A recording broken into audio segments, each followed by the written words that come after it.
За Бачиргал гишүүний асуултанд хариулъя. Энэ хууль зөвхөн Улаанбаатар хот биш, Монгол улсын хэмжээнд мөрдөгдөх хууль байгаа. Би зүгээр энэ хууль яагаад санаачлах болов гэд би бас ганц хоёрхон зургийг бас таад харуулах гээд аваад ирсэн. Одоо ингээд туулгол руу баруун тишээ гарах юм бол ийм дайн болцсон юм шиг байгаа. 46 аж ахуй нэгж олборлоод ингээ хаяа явцсан.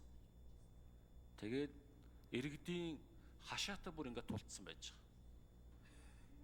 Шүүн фабрикийн айлуудын хашаанд нь тулаад хайрга олборлож байгаа.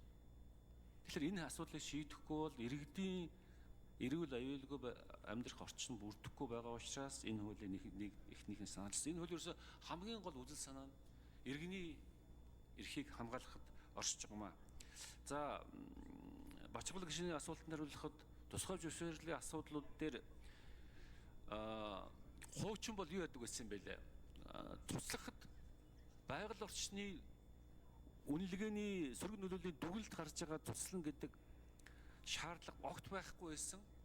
Тэгээ энэ хуулинд иргэн хэрвээ гомдол гаргах юм бол байгаль орчны нөлөөлөл үүсэж байгаа талаарх тийм дүгнэлтийг байгаль орчны яам гаргаад түүнийг үндэслэн туслах эрх нь бүрдэж байгаа.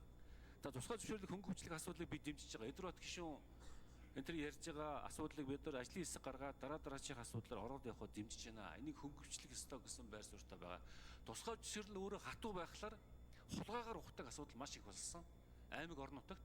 Тийм учраас энийг хөнгөвчлөх асуудал бол нэн чухал байгаамаа гэдэг төр санал нэг байна.